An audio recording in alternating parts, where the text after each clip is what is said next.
mais aussi Bastien Larcher qui a ça dit. Donc voilà, on lui laisse la parole pour l'introduction sur le sujet de l'actualité.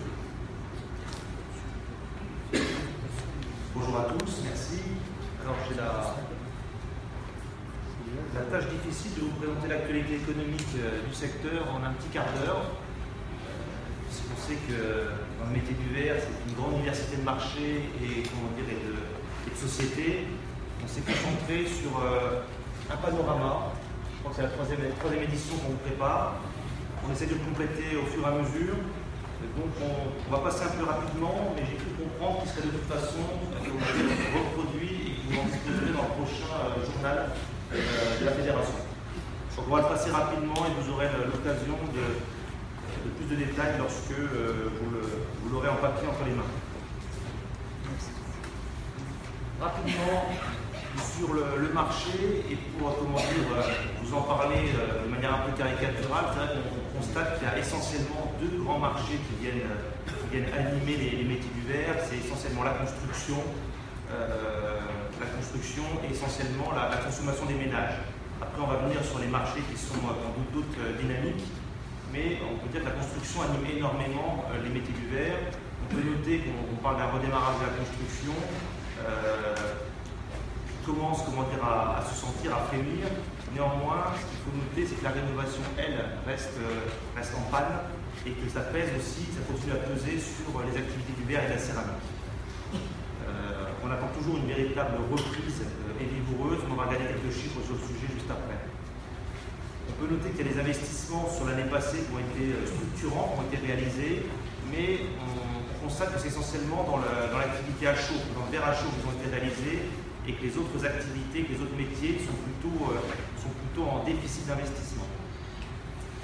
On remarque également que les indépendants dans les métiers du verre et de la céramique sont plus dynamiques, on va dire que les grands groupes, hors verre chaud, sont plus dynamiques dans les acquisitions, dans les investissements, et ça interroge aussi parfois sur la capacité des groupes à venir soutenir des métiers comme le verre et la céramique. Et en dernier lieu, on peut noter aussi que dans les métiers, un certain nombre de métiers du verre et de la céramique, on constate une érosion accélérée de l'effectif, notamment dans la transformation du verre plat, dans les tuiles, dans la gobletterie, dans les arts de la table et dans la cristallerie.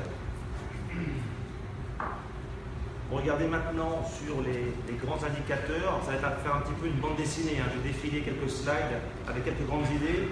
On note, comme je vous l'ai dit, que la construction tend vraiment à redémarrer.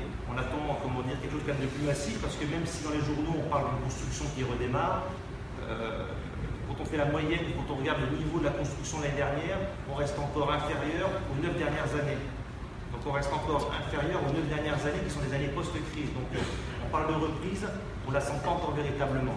Et puis, ce qui pénalise le plus, c'est cette rénovation dont je vous ai parlé. La rénovation dans le verre plat, c'est dans le vitrage par exemple, c'est 60%, hors automobile, pardon, c'est 60% de la demande. Donc si la rénovation qui est en recul l'année dernière, elle pénalise directement l'appel de verre plat. Dans la tuile aussi, par exemple, dans la tuile, c'est 66% de la demande de tuiles dans la rénovation. Dans la brique, c'est 100%. Donc on voit bien qu'il y a des dynamiques un peu différentes. C'est pas parce qu'on parle de la construction qui redémarre que tout le secteur redémarre avec. Donc on a la pénalisation de la rénovation qui est une véritable problématique de fond. On peut noter qu'on a néanmoins senti, et tant mieux, le verre plat redémarrer au milieu de l'année 2016 en termes de production française, pour deux raisons qu'on vient de citer. La première qui est la construction qui commence à frémir, à redémarrer, du logement, et la production automobile qui est de bonne tenue depuis 1 à 2 ans. Si on regarde maintenant les principales transformations pour ces verriers, on a pour les flottes un certain nombre de bonnes nouvelles, avec enfin le redémarrage d'Aniche après 4 années d'arrêt, la réparation et redémarrage aussitôt d'Euroflotte Salès pour Saint-Gobain-du-Jour, le redémarrage qui est annoncé de B1 de Boussois après 3 années d'arrêt. On a aussi des investissements importants chez Keraglas avec un 3e four qui est annoncé pour pour l'année 2017. Et puis même des annonces par Saint-Gobain d'une future usine en Europe. Alors les enchères sont lancées, hein, parce que le pays n'est pas fixé, mais on parle d'une nouvelle usine de sèche glace et du verre électrochrome. Dans la transformation de verre plat, comme on disait tout à l'heure, les indépendants investissent fort, hein, Calorivert et Devglass. Par contre, on a les grands groupes comme AGC ou Glace Solutions qui sont eux plus en retraite, avec soit une érosion de l'effectif, soit des cessions pures et simples. Pour AGC, on assiste à un démantèlement du réseau de transformation verre plat avec la cession de Vertal Nord-Est à un indépendant qui s'appelle Verissima et AIV à Rilly. Dernier fait marquant, Isover qui a opéré une acquisition dans un domaine connexe pour répondre à des besoins de ses clients avec de l'isolant en fibre de bois, avec l'acquisition de la société Isonat. Du côté des céramiques, on pourrait dire qu'il y a encore davantage d'inquiétudes. Toujours, les indépendants plutôt dynamiques, hein, Bouillet-Leroux qui a opéré des acquisitions, Terreal qui annonce un plan d'investissement, ce qui n'empêche pas que l'effectif est en train de diminuer. Et on peut noter que dans la tuile, on a un secteur qui reste en proie à une sous-activité qui est importante avec du chômage partiel, de l'activité partielle. Dans la céramique sanitaire, on a toujours cette nouvelle fracassante depuis un an avec la volonté du groupe Geberit de venir fermer ces 2 sites de production à Lia, à Digoin et à Villeneuve-Bouchel, qui représentent 250 emplois. Et puis dans la céramique carrelage, on a Serabati qui était en difficulté, hein, et qui a été l'annonce du tribunal de commerce de la reprise du site qui est en Haute-Loire par le groupe belge Coramic, avec des suppressions de postes. Et puis Villeroy et Boch, côté carrelage, qui se situe lui aussi qui exprime des inquiétudes depuis le limogeage de sa directrice générale, qui avait un plan d'investissement et de développement de l'usine. Si on fait un focus sur l'automobile, on peut noter que la production automobile est plutôt en meilleure forme, même si elle tend maintenant à se stabiliser. Donc c'est plutôt une bonne nouvelle pour Sécurité et pour AGC. Ce qu'on peut néanmoins constater, c'est que les investissements de ces deux principaux acteurs, ils se situent plutôt dans les pays low cost, avec beaucoup d'investissements au Maroc et puis beaucoup d'investissements en Tchéquie.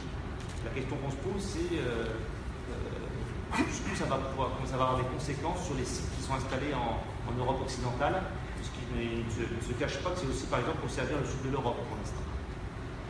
Et puis il y a Pilkington qui vient de démarrer son usine l'année dernière, qui a démarré son usine en Pologne avec une capacité de 12 millions de vitrages.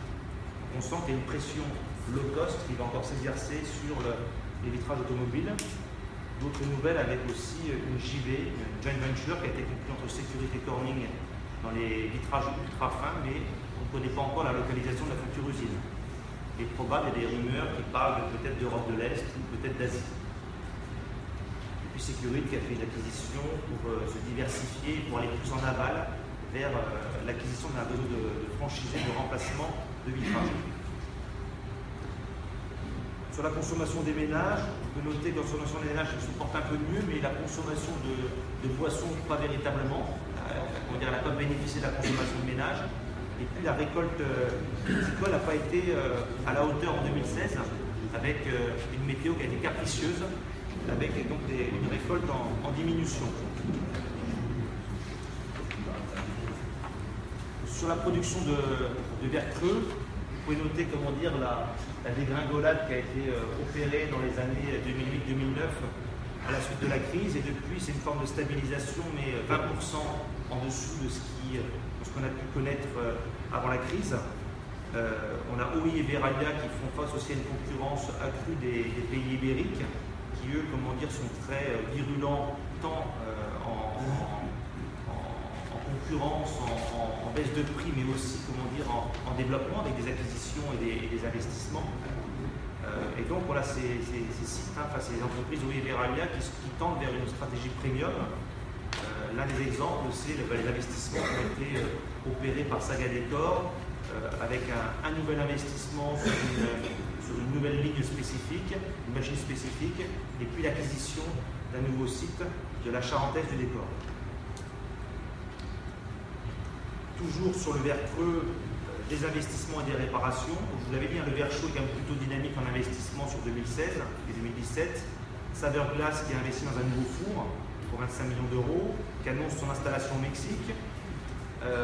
Et puis des réparations de four pour Verallia, le four 3 de Chalon, le four 2 de la VOA, le four de Wary, une réparation partielle début 2017 sur le four 2 de Cognac, et puis la réparation pour OI de Béziers en 2016.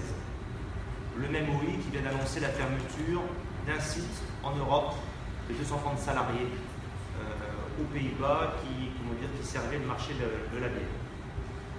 Quand on regarde maintenant le flaconnage, on a la branche pharma de SGD qui a été cédée l'année dernière à des investisseurs chinois, et puis la branche parfumerie qui a été renommée Veressence, qui devrait bénéficier d'un plan d'investissement de 100 millions d'euros pour le tiers qui serait consacré à Mers, mais avec en face une recherche volontaire et un peu forte de gain de productivité. Du côté de Arc toujours confronté à des problématiques de trésorerie suite au désistement ou au retard qu'a pu prendre le fonds russe qui devait apporter 250 millions d'euros pour financer le plan d'investissement. Seuls 50 millions d'euros ont été apportés. Et puis Duralex, c'est une bonne nouvelle, qui a annoncé la réparation de son four pour cette année pour un investissement de 9 millions d'euros. Sur les arts de la table, on peut noter, vous constatez aussi sur le graphique, une dégringolade qui continue sur la production d'articles céramiques. C'est vraiment un secteur qui est en grande difficulté, avec une demande qui est en forte baisse avec la crise du marché du luxe, tout au moins pour ces articles-là, en Russie, au Moyen-Orient, au Japon et en Chine. À noter aussi la concurrence étrangère qui est particulièrement vive. Pour parler de deux entreprises qui étaient marquées l'année dernière par de l'actualité, de noter que Desulières a été repris au tribunal par un investisseur français qui s'appelle Janus. C'est aussi les belles céramiques, je crois. Toujours avec des suppressions d'emplois, mais le maintien des 3 usines pour l'instant. Il y a de vraies difficultés à redresser les résultats. Puis chez Baccarat, toujours une baisse ininterrompue des emplois avec des non-remplacements de départ en retraite, malgré les manifestations, les mises en alerte des représentants du personnel. On en vient maintenant à d'autres marchés qui sont un petit peu moins, visibles, des marchés industriels pour le verre et pour la céramique. On peut vous citer par exemple Courstec, qui s'appelle maintenant Solsera, et Corning. Donc là, c'est des secteurs qui sont plus dynamiques, mais qui sont aussi fortement cycliques. Donc on peut noter que ce qui a pu tirer la céramique et le verre, c'est le secteur automobile et aéronautique. Courstec, qui est devenu Solsera, s'en sort plutôt bien, puisque depuis sa sortie du groupe Courstec, c'est un programme d'investissement et d'embauche qui a été initié en 2016 et qui continue et qui avance fortement, donc c'est une réussite. Et puis Corning, lui, est confronté au marché ophtalmique avec une forte baisse régulière de ce marché, ophtalmique minéral, mais cherche régulièrement à se repositionner sur des nouveaux marchés, mais des nouveaux marchés qui sont aussi très volatiles. L'électronique, il y a des hauts et des bas, et donc ça crée des à-coups un peu difficiles à gérer et des inquiétudes sur ces activités, sur la visibilité qu'elles peuvent procurer à Corning. L'un des marchés qui continue à tirer son épingle du jeu, c'est la fibre de verre. On a des représentants dans la salle avec Owens Corning qui, à l'Ardoise, en bénéficie particulièrement. Donc une croissance qui se poursuit dans le secteur de la production de la fibre de verre, pour servir des marchés comme l'énergie, l'automobile ou l'aéronautique. Un dernier focus sur l'évolution actionnariale de ces métiers. On peut nous constater que le secteur continue d'attirer les fonds d'investissement, et particulièrement l'industrie du verre creux, tant au niveau de la bouteille que du flaconnage, Arc, SGD, Saverglass, Veressence, Verallia, mais aussi Terreal et Solsera pour la céramique. On peut noter qu'elles attirent les investisseurs qui voient des opportunités, tant parce que globalement ce sont des marchés plutôt un peu plus stables que les autres, et puis qui offrent des opportunités de croissance ou de concentration. On a noté au cours de l'année 2016 et 2017 des montages qui favorisent des rentabilités à court terme et qui se réalisent parfois au dépens de l'entreprise. On peut noter de l'endettement massif pour se verser des dividendes. Et on peut noter aussi du refinancement d'actifs, on appelle ça du sale and leaseback, c'est on vend les outils et on les renoue ensuite. Par contre, quand on les a revendus, la trésorerie elle disparaît. Voilà, et on a aussi d'autres exemples comme du surendettement. Du surendettement quand il y a des acquisitions qui sont faites à des prix trop élevés. Là, on a l'expérience dans le passé de Tereal par exemple ou de SGD. Dernier point, donc, on peut noter que le verre et la céramique, c'est des industries qui sont très capitalistiques et qui nécessitent un dégagement de trésorerie important. Le risque, c'est que ces dégagements de trésorerie attirent les investisseurs financiers qui veulent rapatrier à très court terme cette trésorerie et qui oublient trop souvent, comment dire, ou qui négligent de la réinvestir, alors que dans le métier, on investit véritablement sur le long terme. Voilà pour le panorama. Est-ce que j'ai tenu mon timing? Ouais, peut-être. Merci, Bastien.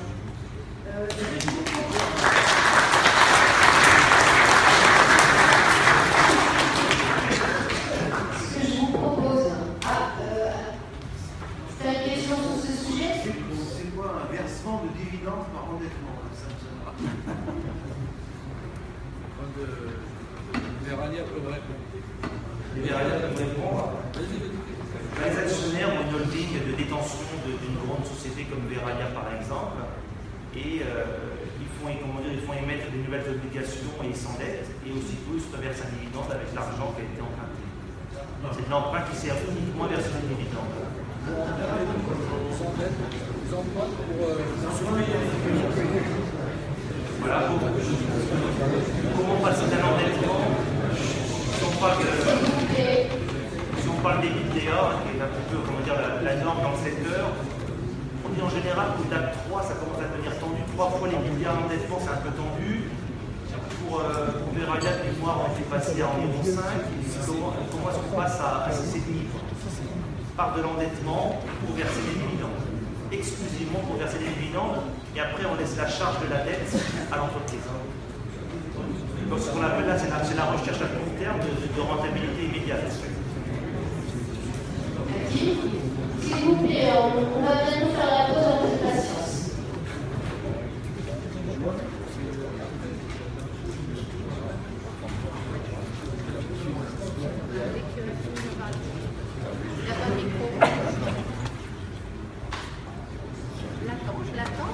Non, je pensais que tu avais pas vu.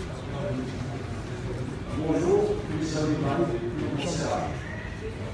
moi je trouve un petit peu dommage sur cette note, sur cette introduction, que sur le livre, on fait ça, Novocéram. Alors, le Novocéram, c'est un très grand groupe quand même en c'est reconnu mondialement. Et je trouve dommage qu'en aucun cas, on parle de. Parce que c'est un patron qui passe un petit peu inaperçu, on n'en parle pas de lui, il n'est pas connu. Donc, moi je trouve qu'il profite de ça. On n'en parle pas de lui et personne ne parle de lui, donc lui il fait ce qu'il veut. Et il en profite le maximum avec les autorités locales de la région et il fait le paquet et on n'en parle plus. Moi je donne un petit exemple. Moi je ne savais pas, c'est avéré qu'il touche le CIC là. Et il touche un grand paquet quand même. Et il ne partage rien. Donc on n'en parle plus, on n'en sait rien sur lui. Voilà. J'ai fini. Alors, juste un petit peu commentaire. Nous en général, quand on écrit les écoutes du VR et de la céramique que ce soit, en général, on se puisse être diffusé sans difficulté, sans problème de confidentialité, etc. On s'inspire aussi, on a aussi toutes des alertes permanentes sur toutes les entreprises du verre et de la céramique. Nous, au CERAM, on n'en parle pas beaucoup dans la presse. L'un des premiers leviers aussi, c'est de réussir à trouver des événements pour pouvoir en parler. Mais comment dire, vous avez mon adresse mail, si vous avez des informations à faire passer et qu'on puisse travailler dessus, vous pouvez aider. Non, c'est juste pour rebondir, on pourrait avoir l'idée du CICE, le camarade il vient de dire, du CICE sur les entreprises du verre et de la céramique, on a une idée ou pas? C'est un argument très difficile à voir. Au niveau global, c'est très difficile. Alors, on avait commencé à faire le travail, moi-même, vous avez demandé de le faire. C'est très difficile à obtenir sur les données publiques. On ne peut pas, comment dire. Par groupe, je crois qu'on a les éléments par groupe. Juste pour Ouais, c'est bon. Si vous voulez, non, attends. Est-ce que tu peux poser ta question après la pause? C'est possible? Je voudrais juste avant qu'on parte, que vous ayez encore un petit peu de patience, Bernard a une intervention à faire. Et après, si vous êtes gentil, vous aurez la pause. Je sais que je vais être un petit peu. Je vous ai déjà adressé ce matin, c'est bon que je vais continuer. J'interviens en tant que membre du bureau de l'IHS. Alors, la semaine dernière, à la Fédé, nous étions deux retraités, Jacques et moi, tous deux membres de l'Institut d'histoire sociale Verre et Céramique, en train de discuter sur la préparation du cercle, ou plutôt comment mettre en marche la révolution. Il est de notoriété publique que les vieux divaguent. Tout à nos réflexions existentielles, voilà un camarade actif, celui-là qui vient nous saluer. Ce camarade qui se reconnaîtra, délégué syndical central d'une importante société, travaille bien entendu sur les dossiers actuels et futurs pour l'avenir des travailleurs verriers et céramiques. Voilà que nous deux, les membres de l'IHS, nous lui proposons tout naturellement l'adhésion à notre publication des cahiers de l'IHS. Et notre éminent camarade de répondre, ça, non, c'est pour les retraités. Fût-ce une boutade, le propos a eu au moins pour effet de nous faire réfléchir, d'où cette intervention auprès de vous, militants, syndiqués, actifs et retraités. Réfléchir tout d'abord sur les adhésions qui nous parviennent que par voie homéopathique, bien qu'aujourd'hui on en ait fait quelques-uns, très insuffisantes quand même. La majorité de nos abonnés est en effet retraitée. À noter que l'ensemble des camarades de la commission exécutive est abonné. Peu de syndicats ou de comités le sont par contre. Notre réflexion a porté, lors de la GIHS ce 5 avril, bien évidemment, sur le contenu, sur les articles proposés dans les cahiers. Sommes-nous en phase avec les attentes? L'histoire peut-elle et doit-elle intéresser les militants et syndiqués? Là est la question, pour phraser. Le syndicat et ou militant a besoin de base pour comprendre son application, pour mener à bien cette tâche. Bien sûr, avant tout, il a besoin de formation syndicale du premier niveau pour formation spécifique. Ce sont les outils de base, les fondamentaux. Le besoin de lire la presse est évident, la presse CGT, notre mensuel ensemble, qui est envoyé à chaque syndiqué. Besoin aussi de lire NVO, options, vie nouvelle, autres publications qui nous tiennent au courant de notre activité syndicale, ainsi que le trimestriel de notre fédération. Si leur quotidien leur est accessible, si leur avenir reste à tracer, les militants ne doivent-ils pas s'appuyer sur le passé? Ils ont besoin d'archives pour connaître les accords signés par leurs aînés, besoin de tracts pour connaître les raisons de non-signature, de conflits même dans leur société. S'ils peuvent consulter les archives laissées par leurs anciens, il faut bien entendu qu'eux-mêmes constituent leur propre archivage. Il faut que les prochains militants puissent consulter les fruits de leurs efforts. À ce propos, méfiance, ne gardons pas que des fichiers informatiques.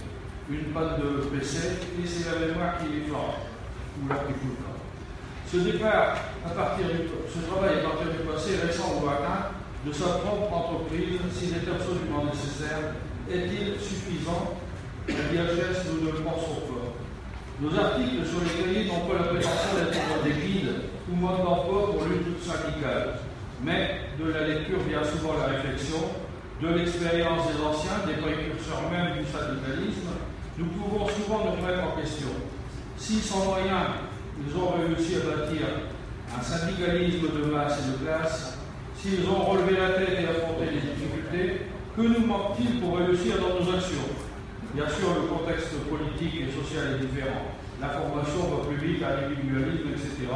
L'an passé des meilleurs. Reste que l'histoire sociale reste un pilier de notre évolution, une base incontournable.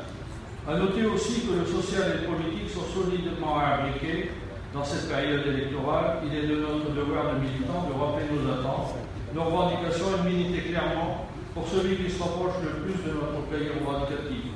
Si vous ne voyez pas qui, engagez le débat, vous verrez son nom fleurir sur toutes les lèvres. Notre volonté dans ces cahiers IHS est de faire redécouvrir le tissu industriel verrier et céramiste d'antan, les bassins d'activité, les luttes des camarades, mais aussi des parcours de militants exemplaires. Qui n'a pas dans son syndicat un camarade dont le parcours peut être représenté en quelques lignes ou une page entière? Qui n'a pas dans ses archives des traces de victoire, de sauvegarde d'emploi? C'est dire que votre passé peut et doit être mis en commun, raconté, reporté, afin que l'ensemble des verriers et céramistes puissent s'en approprier. L'Institut d'histoire sociale fait appel à tous les camarades volontaires ou désignés d'office, ça existe chez nous, pour proposer des articles, écrire des articles et même intégrer l'équipe de rédaction de cahiers IHS.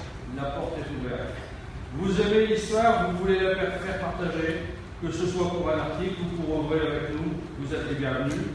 Nous avons besoin de renforcer notre équipe, de la rajeunir et permettre de continuer à intéresser le plus grand monde, actif comme retraité. C'est cela aussi militer, partager son temps, ses compétences et sa mémoire. C'est ça pour un coup de fil, pas d'engagement longue durée, un essai, une visite, nous vous attendons. Au sujet de l'abonnement, je vous ai interpellé ce matin, donc je ne vais pas revenir là-dessus. Notre IHS a décidé de vous proposer une opération découverte, l'abonnement, plus l'année passée. Donc,